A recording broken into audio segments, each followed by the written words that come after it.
Oh, cool. I've been waiting for that.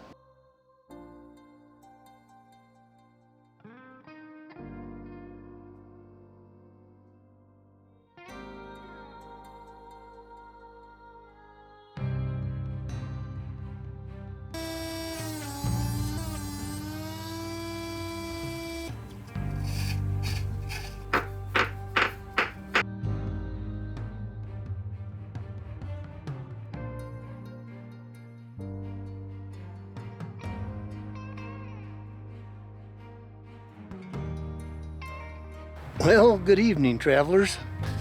Here is what a messy camp looks like. Yeah, man, we're living the dream.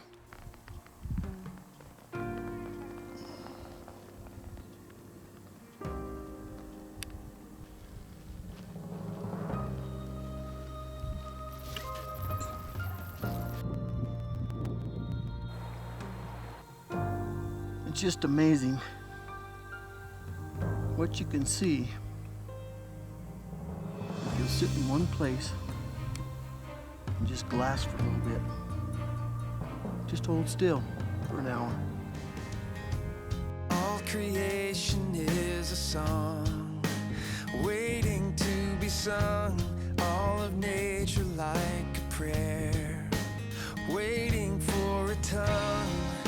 But who will give it voice and make its anthem ring, or rise to lead a choir of all created things? Lord, hear your people sing.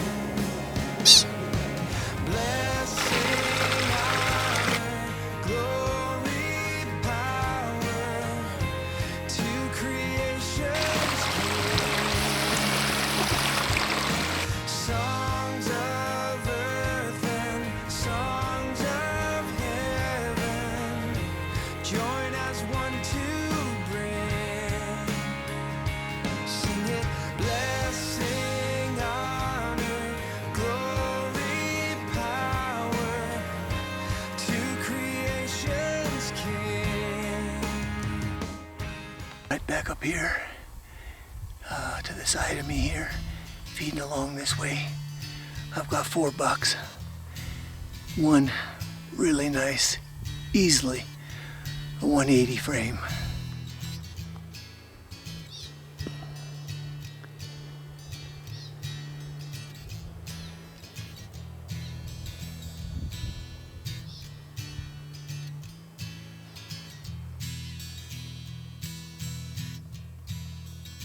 Just in case you don't know, this is Scott Hargrove. What's your basic strategy for hunting these high country muleys, Scott? Well, first, I like to hunt with a lot of critters. So that really involves scouting, spending some time. I think you need a lot of opportunity to kill a buck. So my strategy is to get above them early as I can and watch them, watch where they go to bed, and try to bed one in a location that you can stalk. And by that meaning you have to look for other deer, which is probably the biggest problem. Other deer laying around that'll blow your stock. You really need a good strong wind, so that means afternoon when the winds pick up. So usually they'll bed down between 8 and 9:30. Sometimes they get up and move around a little bit. So you really want to make sure they're settled for the day. And then I'll try to find one bed in a good location, a buck I'd like to shoot, a good one, you know. And in addition, I'll really study the terrain, my path, how I'm going to get there. I used to carry a little pad of paper and a pencil, and I would draw a little map. Now, to be honest with you, we have cell phones. You can take a picture, blow it up, because when you get all the way around the basin, which you almost always have to do, you can't go at a buck. Usually they're bedded up on a steep hillside. Usually you have to go over the ridge, all the way around, and then come back over on top of them. They're always laying there looking downhill, wind in their face, so they've got as many bases covered as they can.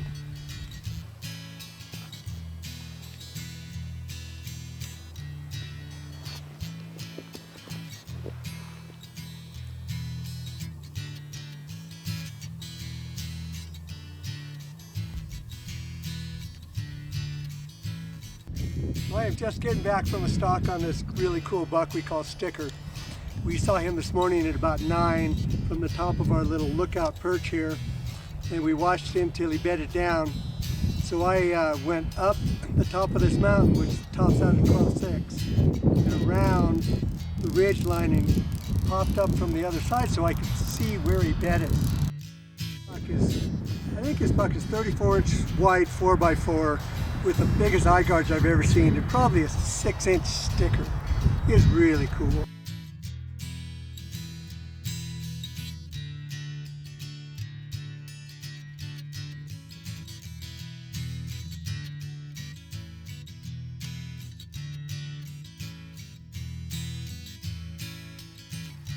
I guess it's about that time.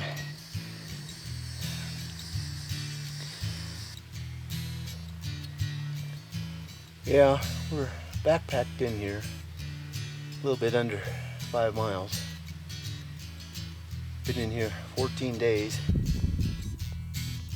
We're halfway through our 14th day here on the buck we've named Sticker. We've bedded him down again. As usual, he's about a half mile away. No, it was not the way I planned things. Oh my goodness. Well, the short story is I sat for about 10 or 12 minutes, 18 yards from where the buck was bedded, that I couldn't see. The whole time, sit there, had my fingers on the string, arrow nocked, fingers, everything all ready, bow leaning forward. Had to itch my nose, took my fingers off the string. I was just going back to put my fingers back up on the string, and the buck walks right there to open. He's looking the other way. Just standing there. Oh man. He takes about 3 more steps, and then I got my fingers on the bow, and at that point he looked back and he's like, wait, what was that? And kind of walked over the hill. I had a real tight quartering away shot, basically just a ham shot, and I didn't want to rush it and take it and spend all night tracking an animal. Yeah, it wouldn't be right for the animal, wouldn't be right for us. So, man, that's that. Oh. You ever question God? I know I do. Matter of fact, I'm questioning him right now. I just spent 5 hours on a really nice 4x4 buck. Got 10 yards from him and didn't even get a shot.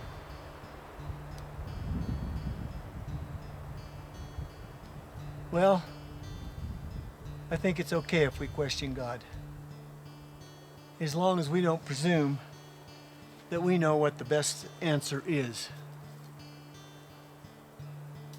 You see, before I went on the stalk, like most times, I prayed a prayer. God, you have your will.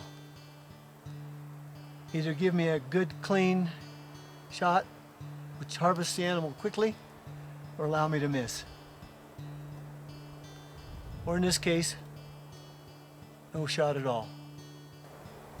You see, we don't know what the answers are. But think about it. Jesus bled and died on a cross and then rose again so that we could have eternal life. Yeah, I question God. But then I go back to him for the answers. 5 hours. 5 hours I spent on that buck. When's the last time I sat down and studied my Bible for 5 hours? We are summoning the energy to go around this basin and drop in above a couple big bucks we've been watching all morning. How many hours? Well, we left camp at 5:30. We probably saw him at 6:30. It's now 11:30. So that hike's going to take us, that's only about an hour. It's not crazy bad. And they're not in a great position, but we kind of got to get close and see if they move to a position that would work for a good stalk for us. Two really good bucks.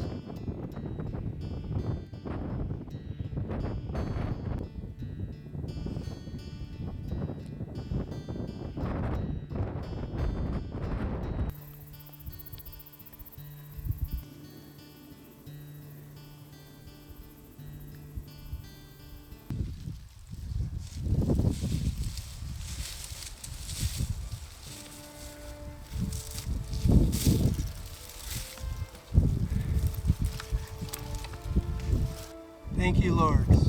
Just unbelievable. This is the 10th stalk, 5th arrow I've let loose. The other 4 missed. It seemed like it's impossible, and then all of a sudden, it happens.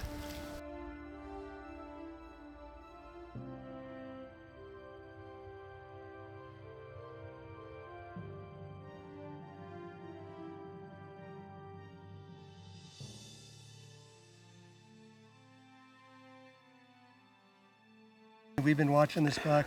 We called him 15. It's just amazing. These animals are just absolutely amazing. So wary, so sharp. Congratulations, man. What a toad. I mean to tell you. If it wasn't for Rodney, this wouldn't have happened. Just because Yeah, I don't know about that. I didn't think I could do it. I didn't think I could come back up here and hunt this high, hard country day after day after day. I really didn't. But slow and steady, just keep at it. Don't kill yourself. Try not. That's an oxymoron because you're going to kill yourself. But if you just keep at it, all of a sudden it happens, and I am just amazed. So I want to thank Rodney for this buck, for his tenacity and toughness. I probably still wouldn't be up here. He's been up here almost 3 weeks, which kind of let me stay up here almost 2. And we have hunted hard. We have climbed these mountains. We're at 12,000 feet right now, and this buck rolled, well, a few hundred yards. So we have just really hit it hard. And again, I just say how it just seems absolutely impossible. And then all of a sudden, it happens. It's just amazing. Literally, it's one of those things, all it takes is 5 seconds. I snuck down on these group of bucks I saw early this morning, and they had bedded in some trees, and I just got 50, 60 yards above them, and I was just sitting there kind of trying to figure out what to do. All of a sudden they all got up, started feeding, fed right toward me, and all of a sudden he walked up the hill. He was 25 yards below me, and man, that's close enough.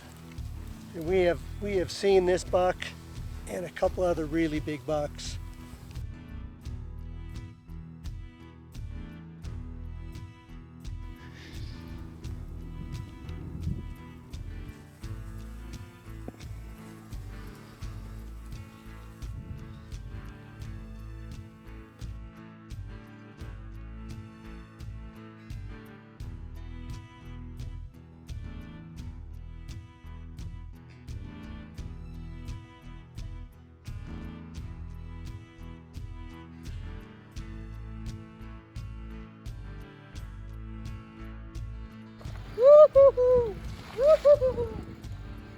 We got 2 packs full of meat here, and some happy boys. Finally made it back to a trail that we can follow out to the car. So good stuff, man. Good stuff. Well, we're guessing we got 80 pounds apiece. We are more than blessed. We not only have all this meat that God has given us, but look at these fall colors we're walking out to. What a blessing that is. Beautiful.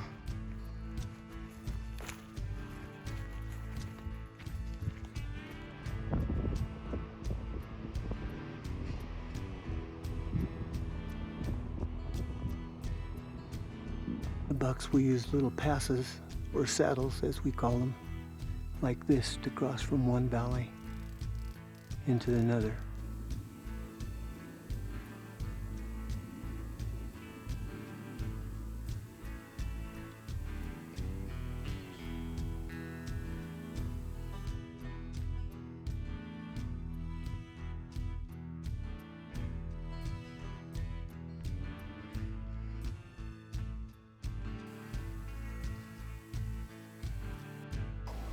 We've got a big storm system coming in.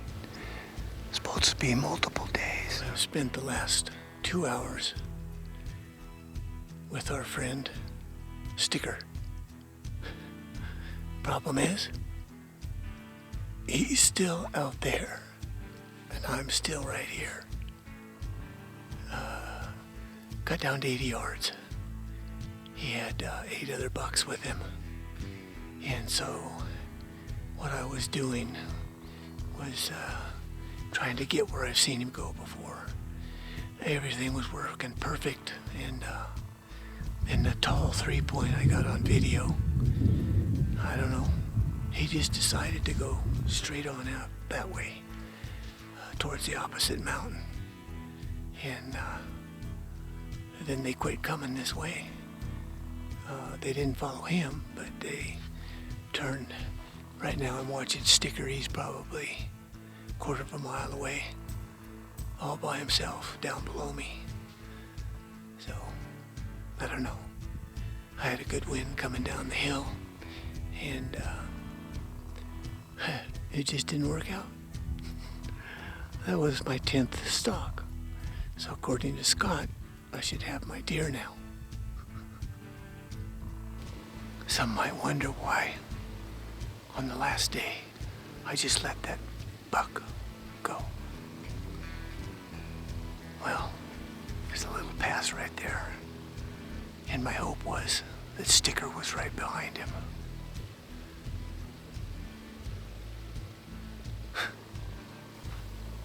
Of course he wasn't, but I set my goal on Sticker, and if it means coming home without a buck, I'm okay with that, because Sticker is worth waiting for. I want to thank you again, first for your friendship, second for your hospitality, third for keeping after me to come and hunt here, and that's the fourth one, is sharing your hunting spot. I mean, I had an absolute ball. Good thing I like to play chess. Yeah. Because I had the old king in check quite a few times, but I never could get around to checkmate. But that's okay. I had a good time. We're both healthy and safe. It's been fantastic. What a deer hunt. Probably one of the very best deer hunts of my life. As far as being in animals, spending time, being able to watch them, get close, and have opportunities. Really been fantastic. Well, speaking of opportunities, I ended up with 13 different stalks. Well, a lot has changed in the month of September. We've been out here. The weather's changed. Down in the teens, I've got warmer clothes. My face has turned white. The change has also taken place in the foliage, in the trees. Beautiful sight. We've learned a lot. We've had a great amount of fun. And now it's time to lay the cards down and step away from the table. Time to head back and be with loved ones.